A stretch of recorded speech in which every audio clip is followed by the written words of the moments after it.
Pada hari itu, sebuah menara megah berdiri kokoh menghiasi langit, namun anjing itulah yang menyaksikan kejatuhannya. Asap membubung seperti hantu di atas kota. Sementara para eksekutif memberikan perintah dengan nada membentak dan sirene meraung, seekor anjing K9 berdiri diam, tubuhnya tegang, matanya terpaku pada kobaran api. Namanya adalah Valor, dan ketika yang lain ragu, dia berlari. Tidak ada orang lain yang mendengar jeritan di bawah reruntuhan. Tidak ada orang lain yang mencium aroma bahaya yang bersembunyi di balik baja dan kaca, kecuali dia. Dan apa yang dia seret dari neraka itu bukan hanya seorang manusia.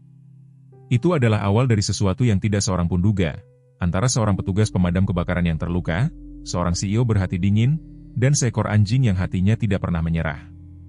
Ini adalah kisah tentang bagaimana sebuah kota yang hancur, sebuah bangunan yang terbakar, dan seekor anjing yang terlupakan saling memberi kesempatan kedua.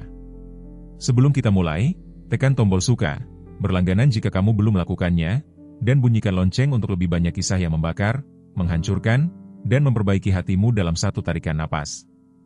Langit di atas cakrawala utara berwarna asap dan logam. Angin kering mengaduk debu di antara gedung-gedung tinggi, sementara sirene bergema di sepanjang jalan seperti suara paus dari kota yang berduka. Sudah berminggu-minggu tidak ada hujan dan udaranya terasa tebal dengan statis dan ketegangan. Di suatu tempat di jantung distrik komersial, menara Morgan terbakar, 22 lantai baja dan ambisi tenaga surya kini retak di jahitannya. Menara itu, yang dipuji sebagai struktur pintar yang mustahil terbakar, sekarang memuntahkan asap hitam seperti binatang yang terluka. Abu berjatuhan seperti salju. Kerumunan orang berkumpul pada jarak yang aman, telepon diangkat untuk mengabadikan tontonan itu saat truk pemadam kebakaran melaju dengan suara memekakan telinga, ban berdecit di trotoar, para kru mereka sudah turun dengan gerakan yang lancar dan terlatih.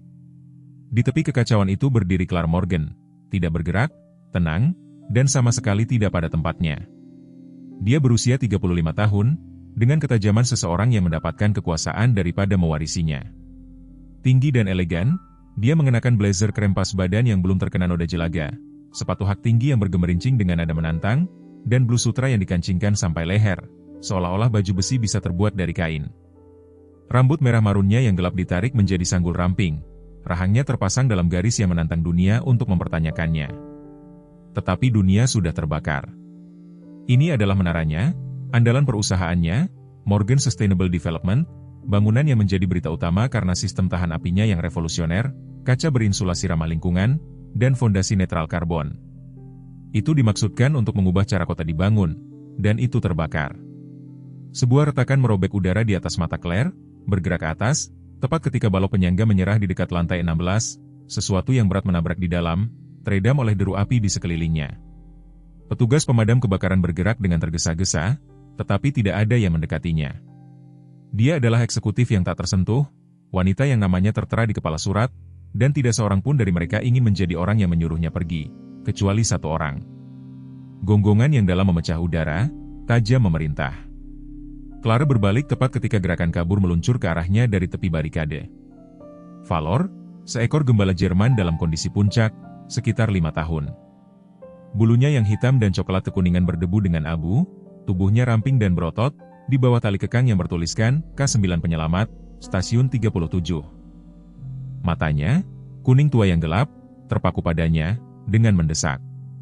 Dia membuka mulutnya untuk memprotes, tetapi suara itu mati di tenggorokannya. Dalam rentang 1 detak jantung, anjing itu bertabrakan dengan sisinya. Dia tersandung ke belakang, jatuh dengan keras ke trotoar. Tepat ketika dia menghantam tanah, sebuah panel kaca besar, kemungkinan dari salah satu balkon atas, menabrak tepat di tempat dia berdiri. Pecahan-pecahan itu meledak keluar, beberapa mengiris melewati wajahnya, cukup dekat untuk membakar. Dia terengah-engah terkejut, dadanya terengah-engah. Dan kemudian datanglah suara itu, keluarkan dia dari sana sekarang. Dari asap muncul Eden Cole, pria yang baru saja berbicara. Dia berusia akhir 30-an, bertubuh bidang dan tinggi, peralatan tahan apinya sudah dipenuhi keringat dan kotoran. Wajahnya bersudut, kasar, dengan potongan rambut pendek ala militer dan rahang yang dibingkai oleh beberapa hari tanpa dicukur. Sebuah bekas luka panjang dan dangkal membentang di bawah tulang pipi kirinya, setengah tersembunyi oleh jelaga. Dia bergerak seperti seseorang yang terbiasa dipatuhi dan tidak pernah dipertanyakan. Eden adalah komandan Stasiun 37, sebuah rumah pemadam kebakaran yang lebih tua dari menara itu sendiri, Jenis pria yang tidak membutuhkan medali untuk membuktikan bahwa dia telah mendapatkannya. Clara bangkit dengan satu lutut, meringis. "Aku tidak butuh bantuan," bentaknya. Ethan mengabaikannya sepenuhnya, perhatiannya pada anjing itu. "Kau melakukannya dengan baik, Valor," katanya, suaranya rendah tapi tegas. Anjing itu berdiri tegak di sampingnya, lidahnya menjulur, ekornya diam, setiap ototnya melingkar. Dia tidak gelisah, dia fokus. Clara menoleh ke Ethan, suaranya tajam. "Aku Clara Morgan. Ini propertiku. Ini," katanya datar, "adalah zona bencana dan kau secara resmi berada di yurisdiksiku." Dia tidak berteriak, dia tidak memohon, dia hanya menatapnya. Clara berkedip. Tidak ada yang pernah berbicara padanya seperti itu. "Aku perlu mengawasi. Kau perlu untuk tidak terbunuh. Bergerak." Dia memberi isyarat kepada timnya. Seorang petugas pemadam kebakaran yang lebih muda mendekat, bertubuh bidang, berkulit zaitun dengan tambalan paramedis di lengannya, Samir Davis, yang kemudian dia ketahui. Ethan memberi perintah, "Kawal Nona Morgan keluar dari perimeter." Clara berbalik, matanya masih terbakar karena asap dan harga diri. "Kau tidak bisa, aku baru saja melakukannya." Valor melangkah di sampingnya lagi. Dia menatap anjing itu, mengharapkan agresi, peringatan, tetapi tidak ada. Matanya dalam, mantap, mengawasinya, bukan sebagai ancaman tetapi sebagai sesuatu yang rapuh yang perlu dijaga. Dan untuk pertama kalinya dalam waktu yang lama, Clara merasakan sesuatu yang asing mencakar dadanya, bukan ketakutan, bukan amarah, rasa syukur. Dari sisi lain garis keselamatan, dia menyaksikan Ethan menghilang ke dalam asap lagi mengeluarkan perintah, menghilang seperti hantu ke dalam perut mimpinya yang terbakar. Tetapi dia tidak bisa berhenti melihat anjing itu. Dia tidak menggonggong sekarang, dia tidak meninggalkannya. Clara berjongkok sedikit, tidak yakin mengapa dia melakukannya. "Kau bukan hanya alat, kan?" bisiknya. Valor berkedip perlahan lalu melihat kembali ke arah kobaran api. Dan Clara Morgan, yang membangun menara yang tahan terhadap apapun, badai, angin, perubahan ekonomi, menyadari bahwa dia tidak pernah memperhitungkan kesetiaan sebagai sesuatu yang bisa menyelamatkan nyawa. Asap telah mereda, tetapi aroma beton yang hangus dan baja yang meleleh masih melekat di udara seperti ingatan yang tidak diinginkan. Clara Morgan berdiri sendirian di ruang observasi pusat komando kebakaran kota. Lengannya bersilang erat di dadanya saat dia menatap melalui kaca yang diperkuat. Di bawah, di sisi lain jendela, drone melayang di sekitar sisa-sisa menara Morgan yang masih membara, menaranya. Pola pembakaran menunjukkan lonjakan listrik di kabel inti, anomali dalam bangunan yang seharusnya dirancang tahan api. Dia memiliki arsitek dan insinyur yang meninjau data, tim hukum yang mengelola asuransi, petugas humas yang menyusun pernyataan resmi, tetapi semua itu tidak terasa nyata. Yang terasa nyata adalah suara pecahan kaca, benturan cakar pada tubuhnya, dan mata tajam dan cerdas seekor anjing bernama Valor. Dia belum pulang. Sebaliknya, dia mendapati dirinya menonton rekaman itu berulang-ulang. Pengawasan dari plaza, tangkapan gerak lambat dari kaca yang jatuh, dari Valor yang menerjang, dari Ethan Cole yang melangkah melalui asap seperti seorang centurion modern. Ethan Cole. Dia tidak ingin memikirkannya atau bekas luka di pipinya atau cara dia memandangnya, bukan sebagai CEO tetapi sebagai orang yang dalam bahaya. Itu meresahkan. Lebih buruk lagi, itu tidak familiar. Sebuah ketukan lembut terdengar di pintu. Dia berbalik. Seorang pria ramping masuk, membawa clipboard di tangannya.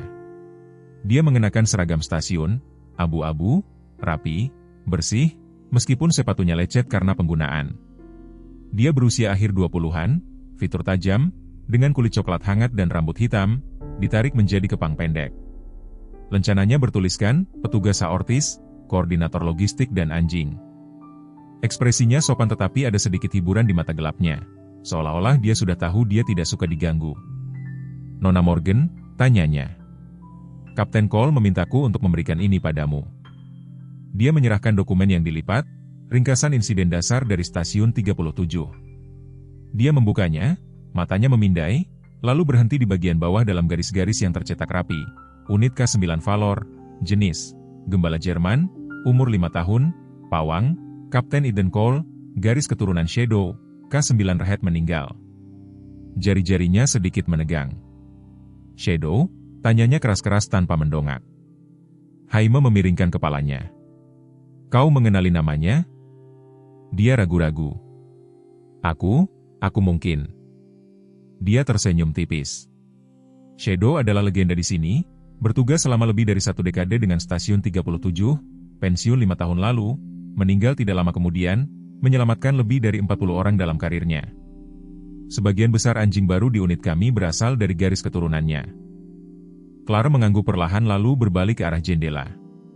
Dulu ada kebakaran lama sekali. Aku berumur 10 tahun, mengunjungi seseorang di apartemen Pinewood. Seharusnya kunjungan singkat.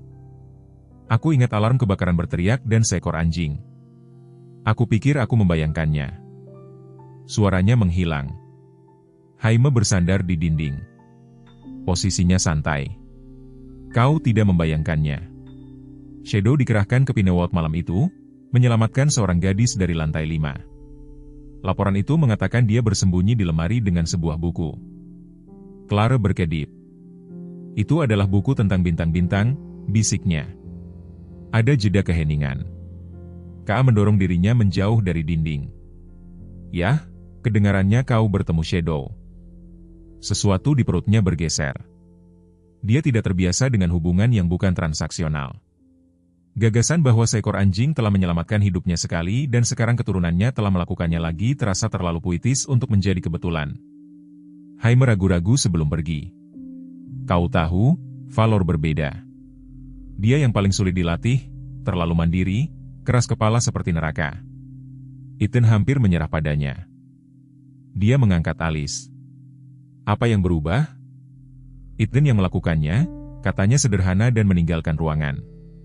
Sore itu, Clara mendapati dirinya berada di bagian kota yang tidak dikenal. Bangunan-bangunan rendah, trotoar yang retak, infrastruktur yang lebih tua. Stasiun 37 tidak ramping atau modern. Itu adalah peninggalan. Rumah pemadam kebakaran bata 2 lantai dengan jendela bernoda jelaga, mural petugas pemadam kebakaran yang membawa seorang anak yang memudar, dan tanda kayu yang dilukis dengan tangan di atas pintu teluk. Di dalam, aroma kopi tua, minyak, dan anjing basah melekat di udara. Peralatan berkilauan di rak-rak logam. Foto-foto berjejer di dinding, pria, wanita, dan anjing. Salah satu dinding, lebih tua dari yang lain, memiliki serangkaian gambar hitam putih.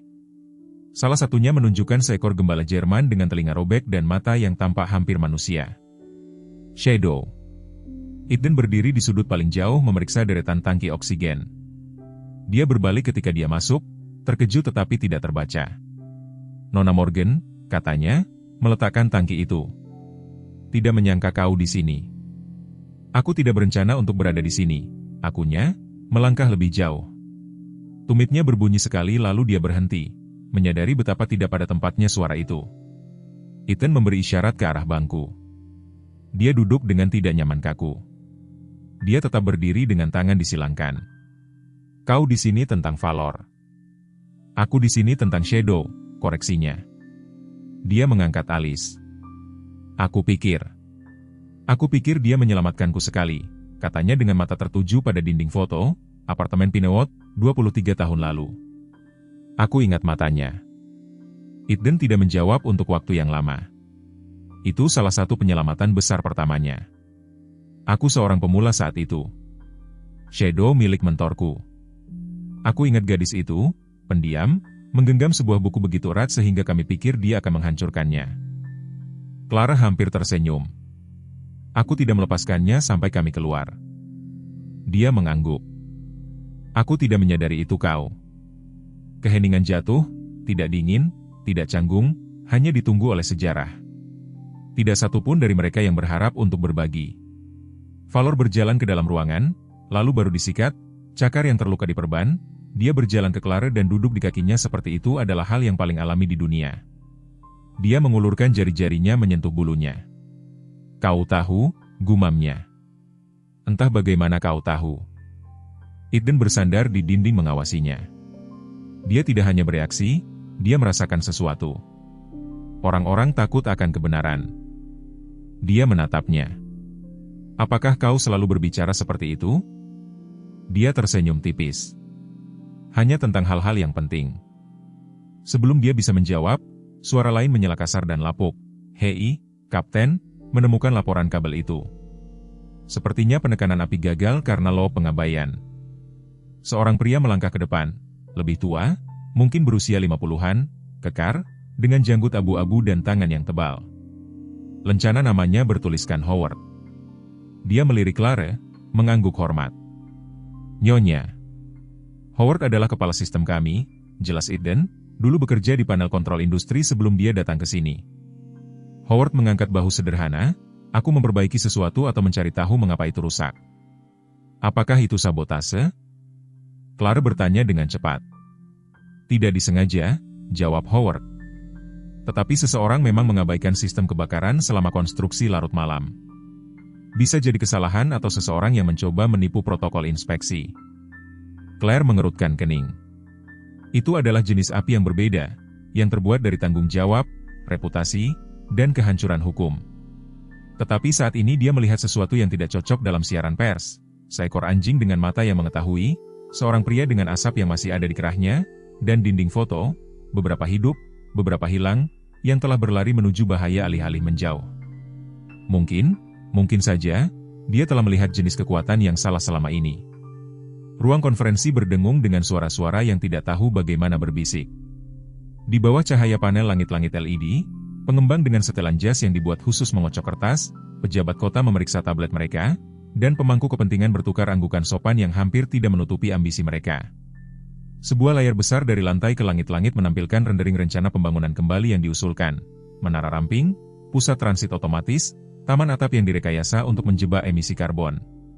Di pusat semuanya berdiri gambar proyeksi dari kompleks kaca yang dipoles yang bertuliskan satu frasa, di bawah pandangan masa depan Atrium Morgan. Claire Morgan berdiri di depan podium, benar-benar tenang. Gaun selubung biru tua memeluk tubuhnya dengan presisi, jenis yang hanya bisa dicapai dengan penjahitan khusus. Rambut gelapnya digulung menjadi sanggul rendah, sudut tajam tulang pipinya ditekankan oleh pencahayaan steril ruangan. Suaranya tenang, terukur, bahkan saat dia memaparkan proposalnya dengan efisiensi bedah. Stasiun 37 menempati lebih dari 10.000 kaki persegi di zona bernilai tinggi yang berbatasan dengan dua koridor transit, jelasnya. Proyeksi data menunjukkan bahwa memindahkan unit ke sektor barat akan mengurangi waktu respons darurat hanya rata-rata 14 detik. Sementara itu, pembangunan yang diusulkan membawa pertumbuhan pendapatan pajak jangka panjang 11% setiap tahun, menambah ruang retail hijau, dan menciptakan lebih dari 2.000 pekerjaan konstruksi hanya dalam fase pertama. Dia mengklik remote lagi, beralih ke selide baru, yang menggantikan struktur bata tua stasiun 37 dengan visinya yang berkilauan. Gumaman terdengar melalui audiens, beberapa anggukan, beberapa kerutan dahi. Dan kemudian, tanpa upacara, Eden Cole berdiri di barisan belakang. Dia tidak datang untuk mengesankan. Dia mengenakan seragam tugas birunya, bukan setelan jas.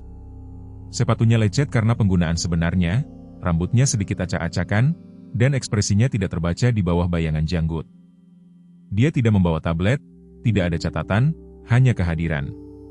Ruangan itu menjadi sunyi, bukan karena aturan formal, tetapi karena Ethan menuntut ketenangan hanya dengan berada di dalamnya.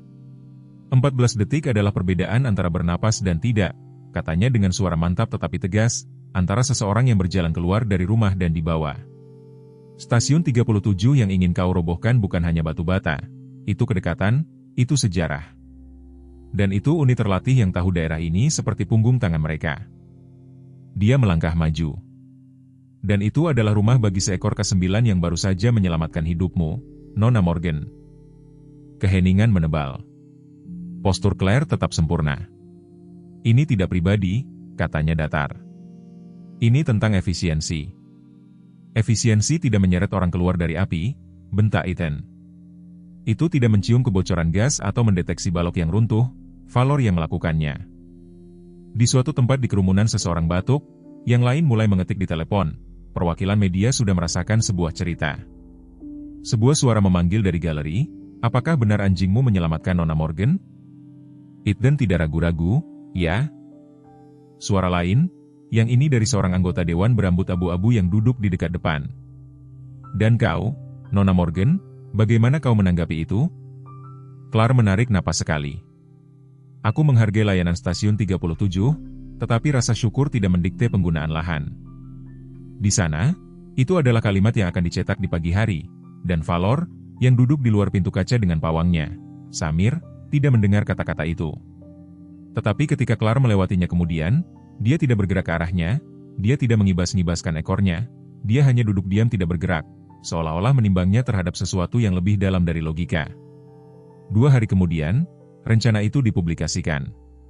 Saluran berita menayangkan segmen berjudul, CEO mengusulkan untuk mengganti stasiun pemadam kebakaran dengan menara mewah. Komentar daring berkisar dari pedas hingga simpatik, tetapi cerita itu telah mendapatkan daya tarik. Kantor Claire dibanjiri permintaan media. Dia menolak semuanya. Di penthouse-nya dia menatap model tata letak lantai yang berjejer di rak kantornya, semua tepi yang bersih dan ambisi yang mencapai langit. Tetapi ada sesuatu yang salah. Visinya, yang begitu jelas seminggu yang lalu, sekarang terasa berhantu. Sore itu dia dijadwalkan untuk berjalan-jalan di zona konstruksi yang berbeda, perluasan di dekat waduk air pusat kota. Medannya tidak rata, perancah masih belum selesai. Dia mengenakan topi keras dan menukar sepatu haknya dengan sepatu bot regulasi, didampingi oleh 2 pengawas tempat, Rickleton, seorang pria kekar berusia 40-an dengan rambut merah yang dipotong pendek dan kecenderungan untuk mengumpat di bawah napasnya, dan Gina Lin, seorang insinyur sipil ramping berusia 30-an dengan kulit almond, rambut hitam pendek dan sikap tanpa basa-basi. Kami telah memperkuat kolom penyangga sejak inspeksi, kata Gina, menunjuk ke arah bingkai atas, tetapi perancah timur laut masih terlalu dangkal. Kami sedang menunggu penyangga baru. Clara mengangguk. Mari kita bergerak dengan hati-hati kalau begitu. Tetapi Rick, yang terganggu oleh telepon yang berdering, tidak memperhatikan panel longgar di atas kepala yang bergeser tertiup angin. Balok itu mengerang. Tidak ada yang mendengarnya di atas angin, tidak ada kecuali anjing itu. Clara mendongak tepat pada waktunya untuk melihat Valor, yang ikut serta di bawah pengawasan Samir, melesat melintasi kerikil. Dia melompat, bukan dengan kekacauan tetapi dengan tujuan, bertabrakan ke sisi Clara dan menjatuhkannya dari jangkauan saat penyangga logam terlepas dan jatuh di tempat dia berdiri. Debu meledak ke atas. Rick berteriak. Gina mengumpat.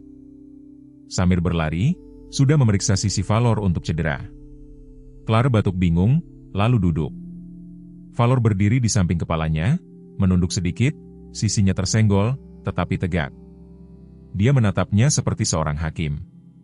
Dia menatapnya dengan mata lebar, dan kali ini dia tidak memiliki apapun yang pintar untuk dikatakan. Kembali di kantornya dia tidak berbicara untuk waktu yang lama. Dia menatap mejanya, pada cetak biru digital yang bersinar di monitornya. Dia ingat suara Ethan, efisiensi tidak menyeret orang keluar dari api. Dia ingat keheningan Valor, bagaimana itu mengatakan lebih dari yang bisa dilakukan protes. Dan untuk pertama kalinya sejak karirnya dimulai, Clara Morgan meragukan angka-angkanya.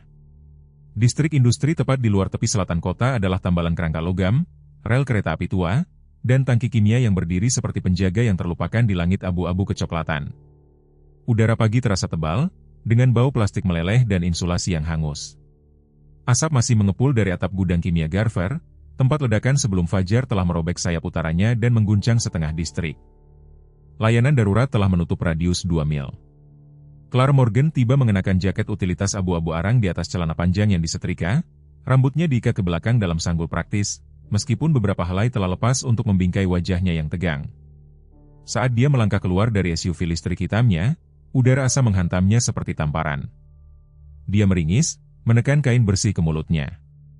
"Nyonya, kau seharusnya tidak berada di sini," kata seorang kepala keamanan muda dengan kepala yang dicukur, kulit pucat berpasir, dan rahang yang kencang.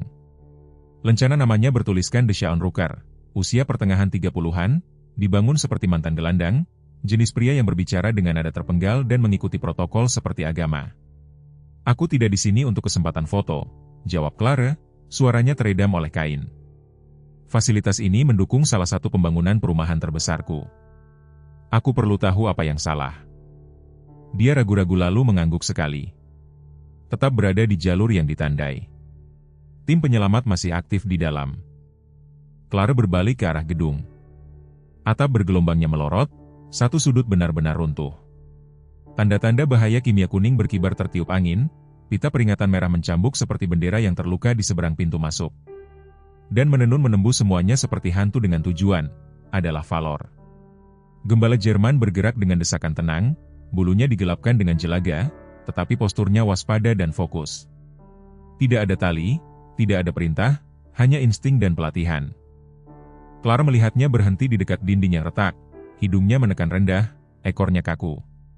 Kemudian dia menggonggong sekali tajam, pasti. Dari dalam gudang datang Eden Cole. Clara mengenali suara itu sebelum dia melihat pria itu. Di sana, periksa koridor freezer. Beberapa saat kemudian, responden kedua muncul, lebih tinggi, kurus, dengan kulit zaitun dan mata yang tajam, di bawah helm yang tercoreng jelaga. Luis Vega, berusia akhir 20-an, bergabung dengan stasiun 37 2 tahun sebelumnya setelah meninggalkan karir sebagai guru biologi sekolah menengah. Ketenangannya di bawah tekanan membuatnya mendapatkan julukan ahli bedah di antara para kru. 3 mayat di sayap penyimpanan dingin, teriak Luis, setidaknya 2 masih bernapas. Serangkaian gerakan mengikuti, tandu, peralatan medis, masker oksigen. Clara minggir saat korban pertama dibawa keluar, seorang wanita parubaya dalam seragam gudang, nyaris tidak sadar, bibir melepuh karena inhalasi bahan kimia. Yang kedua adalah seorang pekerja magang remaja yang batuk keras. Yang ketiga, tidak sadar, tampak tidak lebih tua dari 25 tahun. Tenggorokan Clara menegang. Dia menoleh ke Ethan, yang berdiri dengan satu tangan bersarung tangan bertumpu ringan di punggung Valor. Jaketnya robek di bahu, memperlihatkan garis memar yang dicetak. Keringat menempel di pelipisnya. Terlepas dari itu, ekspresinya tetap mantap.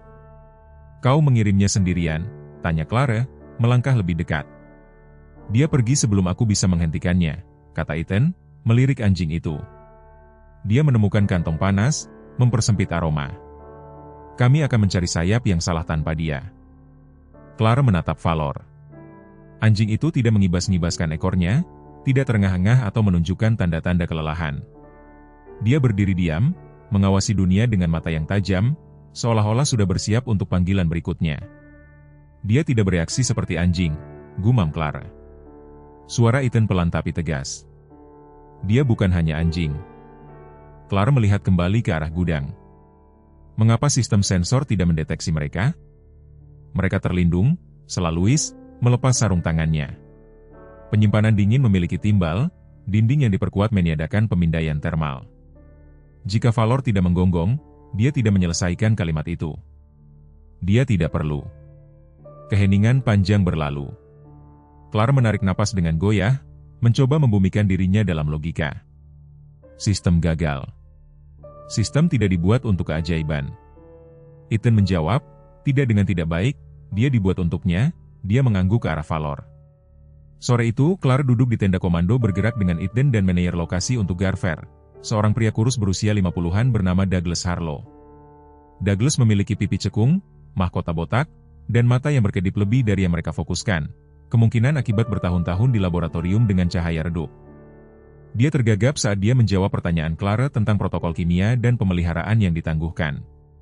Aku bersumpah urutan keselamatan sudah mutakhir, katanya, menyeka kacamatanya dengan lengan kotor. Tidak seorang pun memperkirakan tekanan penyalaan akan mencapai, berhenti, sela Clara dengan lembut tapi tegas. Aku tidak ingin menyalahkan siapapun saat ini. Aku butuh fakta. Di luar, dia bisa mendengar Samir terkekeh dengan sekelompok petugas pemadam kebakaran. Seseorang telah membawa semangkuk air es untuk Valor dan mencoba dengan sia-sia untuk meyakinkan anjing itu untuk berbaring. Ethan mengawasinya saat dia menyesap dari termos teh. Kau tidak harus berada di sini, kau tahu, katanya. Aku harus, jawabnya. Ketika namaku ada di cetak biru proyek, aku tidak bisa bersembunyi di balik tim krisis. Dia mengangguk perlahan, ekspresinya tidak terbaca. Kemudian dia mengajukan pertanyaan yang menghantuinya sepanjang hari. Mengapa dia terus melakukannya? Dia berkata, suaranya lebih rendah sekarang, berlari ke arahnya. Setiap kali. Ethan melihat keluar dari penutup tenda ke arah rekannya. Dia tidak melihatnya sebagai kepahlawanan, dia melihatnya sebagai tugas, kesetiaan. Kepada kau, kepada semua orang, kata Ethan. Dia tidak memilih siapa yang layak diselamatkan, dia hanya menyelamatkan. Clara tidak menanggapi. Dia menatap tangannya sendiri, jari-jari yang terawat sempurna melingkari termos teh, mantap, sekarang, hanya dengan upaya. Kau dapat membangun hal-hal yang tahan lama, kata Ethan hampir lembut. Tetapi tidak ada yang bertahan lebih lama dari kepercayaan. Dia tahu itu. Kita semua seharusnya tahu. Malam itu Clara kembali ke penthouse-nya. Dia melepas jaketnya, mengganti pakaiannya yang berbau asap, dan berdiri tanpa alas kaki di dekat jendela dari lantai ke langit-langit, menghadap kota. Di kejauhan, dia masih bisa melihat asap dari gudang, mengepul seperti benang ke arah bintang-bintang. Di tabletnya, sebuah artikel berita sudah menjadi tren. Anjing penyelamat memimpin petugas pemadam kebakaran ke pekerja yang terperangkap. Sekali lagi, berita utama itu membuatnya terdengar rutin. Namun apa yang dilihat Clara, yang tak bisa ia lupakan, adalah tatapan di mata Valor saat ia berdiri di luar pintu penyimpanan dingin itu, keyakinan yang tak tergoyahkan, ketenangan yang seolah berkata, lewat sini. Dan dalam ketenangan itu ia melihat sesuatu yang tak pernah ditunjukkan oleh keajaiban arsitektur manapun, tak juga model ruang rapat, yaitu sebuah jiwa. Perkebunan Morgan adalah paradoks arsitektur, keanggunan uang lama yang bersarang di perbukitan di luar batas kota, dibangun kembali dengan kemegahan modern di atas tulang belulang kebun anggur yang terlupakan. Undangan gala menjanjikan malam di bawah bintang-bintang, namun saat senja tiba, satu-satunya bintang yang terlihat adalah kilatan kamera wartawan dan kilau sampahnya serta gelas kristal. Clara Morgan bergerak melalui halaman yang terawat dengan baik seperti seorang konduktor di antara ribuan nada, gaun peraknya jatuh dengan mudah di sekeliling tubuhnya yang tinggi. Garis lehernya anggun, bagian belakangnya potongan kepercayaan diri yang tajam. Rambutnya tersapu menjadi gelombang yang mengkilap, riasannya tepat, tanpa celah. Setiap lirikan, setiap kata yang ia ucapkan kepada para tamu, investor, pejabat kota, telah dilatih, namun tetap halus, melucuti. Ia telah melatih dirinya untuk menggunakan pesona seperti pedang. Namun di balik ketenangannya, Clara merasa terganggu.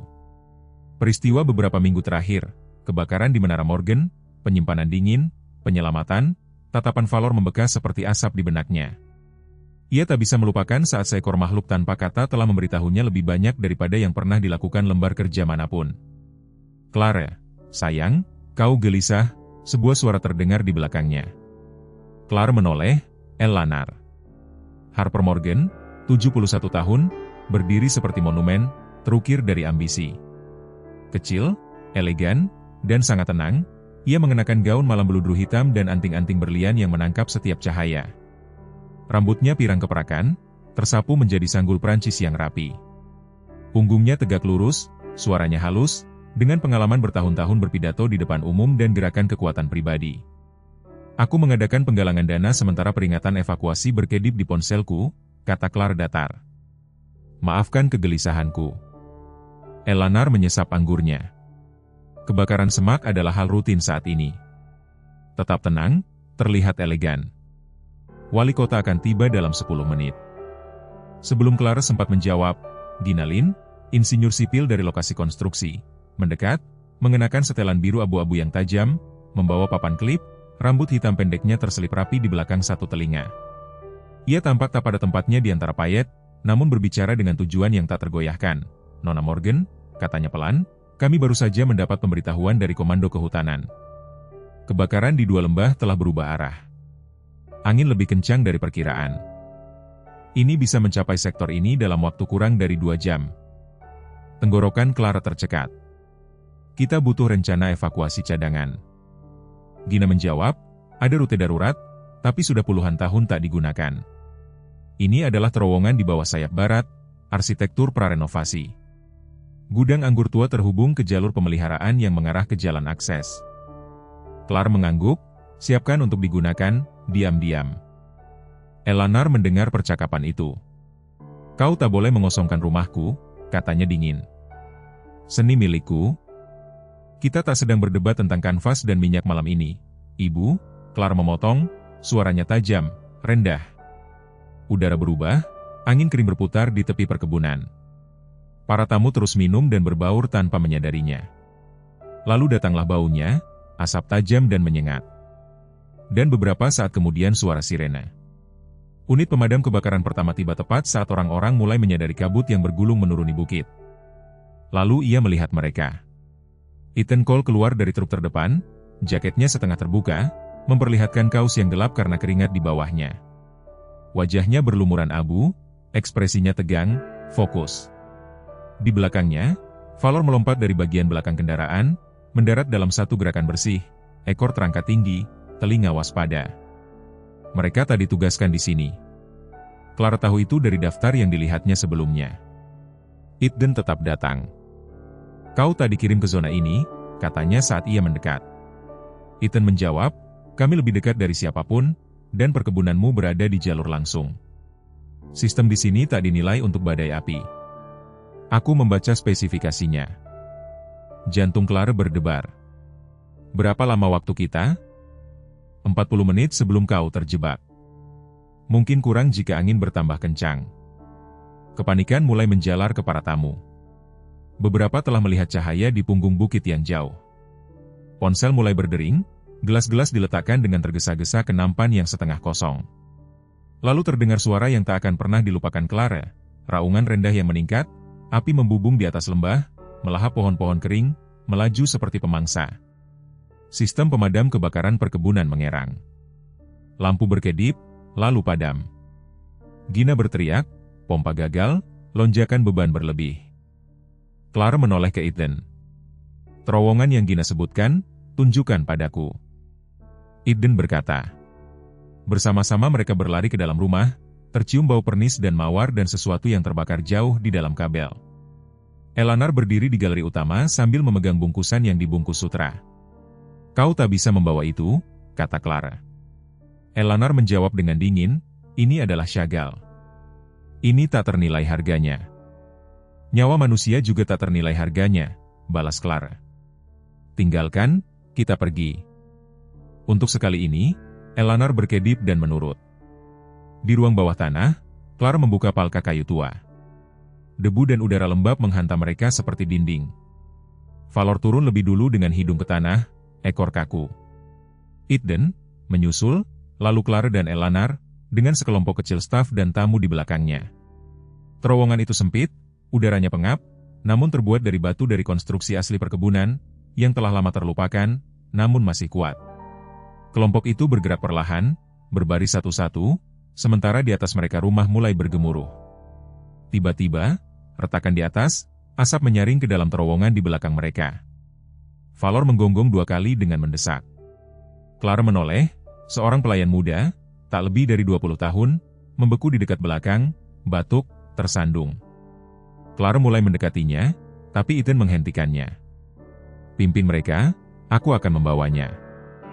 "Tidak," kata Clara, "kita pergi bersama." Ia meraih tali kekang Valor. "Kau tunjukkan jalannya." Dan dia melakukannya. Melalui udara tebal dan panas yang runtuh, Valor membimbing mereka ke jalan akses, mencakar tanah tempat pintu keluar telah ditumbuhi semak-semak selama bertahun-tahun. Mereka mendorong masuk tepat saat embusan udara super panas menyembur dari belakang, menyalakan puncak pohon dengan api. Di luar, kru darurat bergegas menemui mereka. Selang air menyembur di atas kepala. Helikopter melayang di kejauhan. Clara berlutut, batuk, gaunnya robek, jelaga mengotori pipinya. Ethan berdiri di dekatnya, lengannya menopang pelayan yang gemetar itu. Valor berbaring di samping mereka, terengah-engah, bulunya hangus, tapi matanya masih tajam. Clara menatapnya, air mata yang tak disadarinya menyengat wajahnya. "Aku mencoba menutup tempat yang melatihnya," bisiknya. "Aku hampir menghapus hal yang menyelamatkan kita." Ethan tak berkata apa-apa. Ia tak perlu. Koridor rumah sakit berbau antiseptik dan plastik terbakar. Di suatu tempat di sayap trauma, ventilator berbunyi dan mengukur ritme, membelah kesunyian tengah malam. Clara Morgan duduk membungkuk di kursi plastik yang tak nyaman, tangannya sedikit gemetar di atas cangkir kopi yang tak tersentuh. Gaun malam peraknya, yang dulunya merupakan simbol kekayaan dan kekuasaan, kini hangus di bagian bawah, ternoda jelaga dan abu. Tali tipis di bahu kanannya berjumbai tempat ia tersangkut selama pelarian. Di sampingnya di lantai, Valor meringkuk. Kaki depannya dibalut, dibungkus dengan lapisan kain kasa obat, tapi ia tak merengek sekalipun.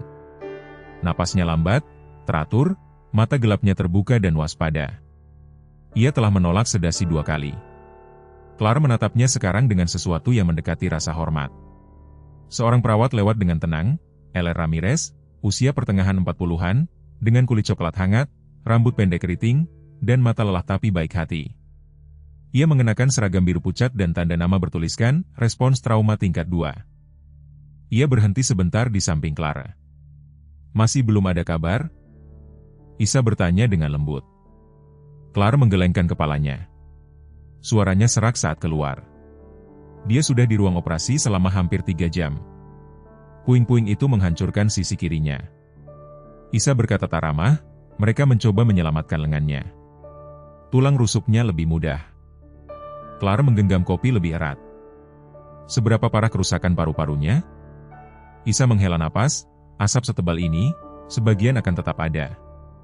Dia akan bernapas lagi, tapi mungkin tak seperti sebelumnya. Clara mengangguk mati rasa. Isa berjongkok untuk menggaruk Valor di belakang telinga. Dia tak mau meninggalkan rekannya. Kami harus membawanya masuk tepat di sebelah tandu. Aku belum pernah melihat loyalitas seperti itu, bahkan dari keluarga. Tenggorokan Clara tercekat. Ia berbisik, dia adalah keluarga. Isa menawarkan senyum lembut lalu pergi tanpa berkata apa-apa lagi. Keesokan paginya, sinar matahari merembes melalui jendela seperti pengakuan yang lambat. Clara belum tidur. Ia telah menolak tawaran untuk pulang, berganti pakaian, beristirahat. Ia hanya menunggu. Pukul 7:12 pagi, Samir Davis tiba. Humornya yang biasa hilang, digantikan dengan keseriusan yang tenang. Mata coklatnya memerah karena asap dan kurang tidur.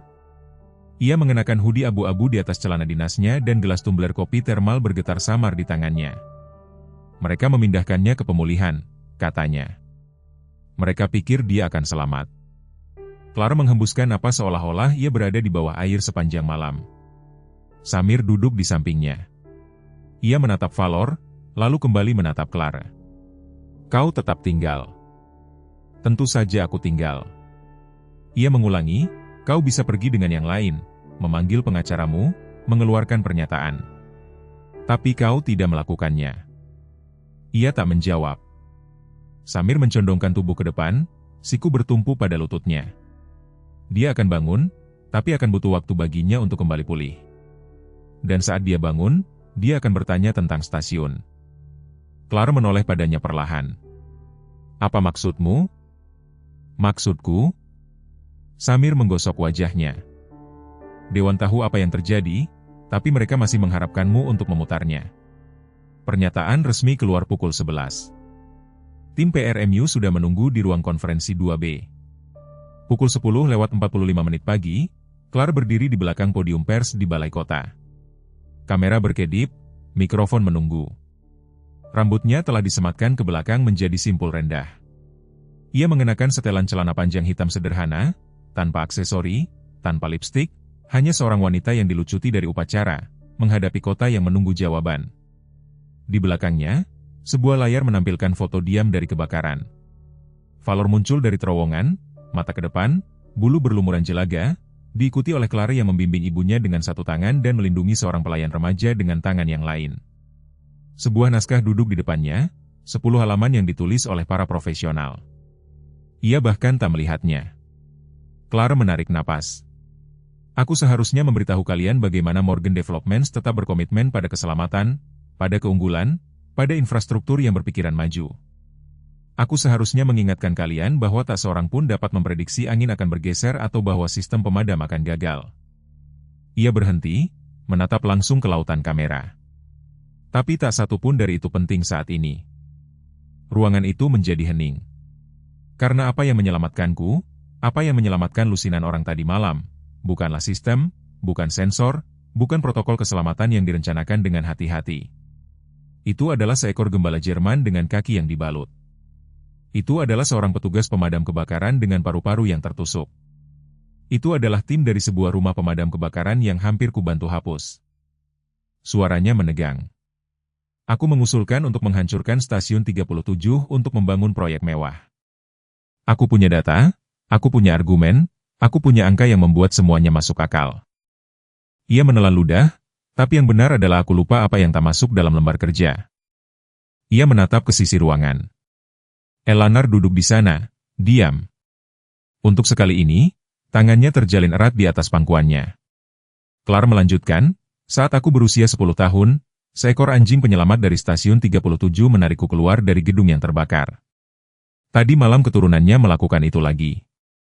Stasiun itu, tempat yang kucoba tutup, adalah satu-satunya rumah di kota ini yang menghasilkan makhluk yang mampu melakukan keberanian semacam itu, dan aku hampir menghapusnya. Ia membiarkan itu menggantung. Lalu aku salah. Napas terengah-engah terdengar sekarang. Beberapa wartawan menurunkan pena mereka, yang lain mencondongkan tubuh ke depan. Clara menyelesaikan, suaranya tenang. Aku menarik proposal pembangunan kembali dengan segera dan aku akan secara pribadi mensponsori pembangunan kembali dan modernisasi Stasiun 37. Bukan sebagai usaha bisnis, tetapi sebagai ucapan terima kasih, karena beberapa tempat bukan hanya real estate, beberapa tempat membangun pahlawan. Ia melangkah mundur. Rekaman itu menyebar dengan cepat. Dalam beberapa jam video itu mencapai 1 juta penayangan. Pada malam hari itu dipotong menjadi berita utama nasional. CEO menyelamatkan dirinya sendiri dengan menyelamatkan sebuah stasiun. Anjing, api, perubahan, kota Valor. Clara mengabaikan semua itu. Sebaliknya ia kembali ke rumah sakit, duduk di samping tempat tidur Eden dan menyaksikan dadanya naik dan turun di bawah tabung. Seorang perawat, Geraldine Jereklene, seorang wanita tegas berusia 60-an dengan rambut abu-abu besi dan kerutan ibu, mengintip masuk. Jam besuk berakhir 1 jam yang lalu. Clara tak berkedip.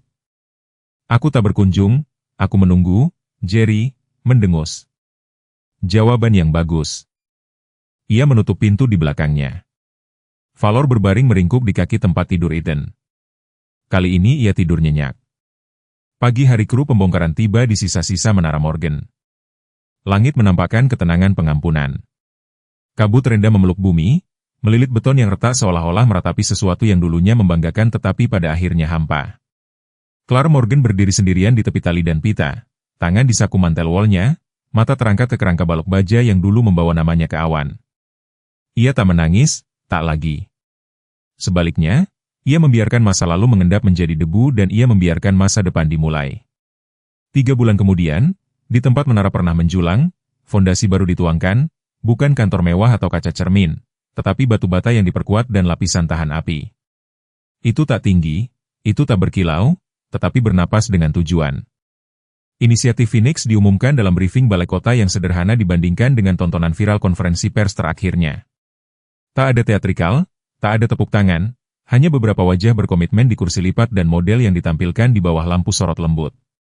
Fasilitas pelatihan K9 terintegrasi dan stasiun penyelamatan, ruang simulasi kebakaran canggih, medan pencarian dan penyelamatan, asrama untuk peserta pelatihan yang tinggal, sayap veteriner dan, di tengah-tengah semuanya, patung perunggu kecil yang masih dicetak dari seekor gembala Jerman di tengah langkah, satu kaki terangkat, telinga ke depan. Itu akan disebut pusat Valor. Dewan Kota telah memberikan suara dengan suara bulat untuk menyetujuinya. Pensiunan dipercepat dan Clara mendanai $12 juta pertama secara pribadi, atas nama setiap anak yang pernah lari dari api dan setiap makhluk yang berlari ke dalamnya. Clara sekarang tinggal di sebuah rumah tepi danau yang tenang, 2 jam di utara kota, jauh dari suara sirene dan konstruksi. Kabin itu tak megah. Ia memiliki dinding cedar, lantai berderit, dan beranda yang menghadap hamparan luas air yang tenang tempat burung lun memanggil saat senja. Ia telah membelinya di bawah perwalian keluarga lama yang terlupakan, dan memulihkannya dengan tangannya sendiri, mencabut karpet, mengamplas kusen jendela, memilih kesederhanaan daripada kesempurnaan. Untuk pertama kalinya dalam hidupnya, ia tinggal di sana bersama Eden. Sekarang, 3 bulan setelah operasi, lengan kirinya tetap berada di penyangga kompresi hampir setiap hari, tendon masih mempelajari kembali kekuatannya. Petugas pemadam kebakaran yang dulunya mengesankan itu bergerak lebih lambat sekarang, tetapi kehadirannya tak pudar. Janggutnya tumbuh lebih penuh, garis perak lembut sekarang memotong kasar di sepanjang rahangnya. Ia menghabiskan pagi hari mengajar teknik pernapasan kepada rekrutan baru melalui pelatihan jarak jauh dan sore hari memperbaiki peralatan lama atau membantu di stasiun sukarelawan setempat. Dan Valor, ia telah beradaptasi dengan kehidupan kabin seolah-olah ia dilahirkan untuk itu. Kaki kirinya, yang kadang-kadang masih terasa sakit, memiliki bekas luka samar di bawah bulu. Tetapi ia mengejar tupai dengan presisi taktis dan tidur di beranda seperti raja yang damai dengan kerajaannya. Para tetangga, yang jarang dan hormat, sering melambai dari kejauhan. Salah seorang dari mereka, Sarah Doran, seorang pustakawan janda berusia akhir 50-an dengan rambut berwarna madu dan mata abu-abu lembut, membawa kue blueberry sebulan sekali dan meninggalkannya di beranda dengan catatan tulisan tangan. Ia tak pernah tinggal terlalu lama dan tak pernah mengajukan pertanyaan. Clara langsung menyukainya. Suatu malam, lama setelah matahari tergelincir di belakang pohon pinus dan bintang-bintang membuka langit biru laut, Clark berdiri tanpa alas kaki di beranda dengan segelas sari apel hangat di tangan. Ia menyaksikan pantulan bulan beriak di permukaan danau dan mendengarkan napas lembut Valor di sampingnya. Kepalanya bersandar di pagar kayu. Ethan bergabung dengannya beberapa saat kemudian, mengenakan hoodie dan celana jeans yang pudar, selimut bulu domba dililitkan dengan santai di satu bahu. Ia menyerahkan cangkir kedua. "Kau pernah berpikir akan berakhir di tempat seperti ini?" Ia bertanya. Clark tersenyum tanpa menatapnya. "Aku pernah membangun menara, yang kupikir akan menyentuh langit. Sekarang aku gugup setiap kali cerobong asap mengeluarkan suara." Ia terkekeh, suara rendah yang nyata. Ia menoleh padanya, suaranya lebih pelan sekarang. "Dulu aku berpikir keselamatan datang dari apa yang tak bisa terbakar, apa yang berdiri tegak, tak bisa dihancurkan. Tapi bukan menara yang menyelamatkanku." Ia mengangguk. Itu adalah hal yang menggonggong. Clark menatap Valor. "Bukan hanya menggonggong," katanya, "mendengarkan, mengerti, membuat pilihan." Ia berhenti. "Aku telah bertemu ratusan orang yang bisa menghitung risiko, tetapi ia merasakannya dan tetap berjalan ke dalamnya. Ada keheningan di antara mereka, tetapi bukan jenis yang menahan jarak, jenis yang memenuhi segalanya. Aku dilatih untuk tak pernah bergantung pada siapapun," kata Clark lembut, "untuk percaya bahwa satu-satunya orang yang akan menyelamatkanku adalah aku." Tapi kepercayaan itu hampir merenggut segalanya. Ethan meraih, meletakkan tangannya dengan lembut di atas tangannya.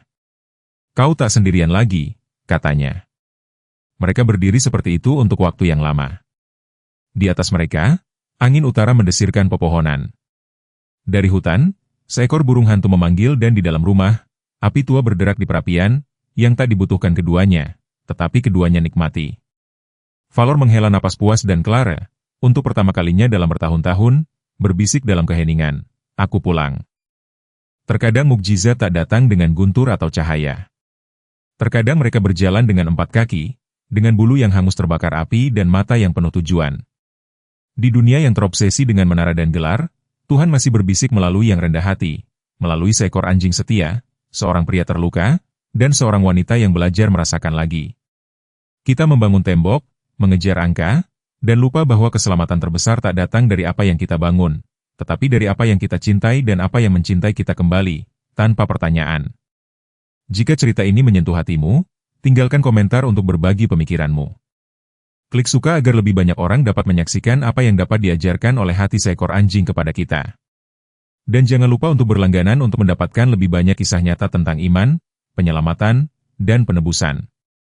Semoga Tuhan memberkati Anda dan keluarga Anda malam ini, dan semoga Dia selalu mengirim seseorang, bahkan dengan jeda, untuk menemukan Anda saat Anda tersesat.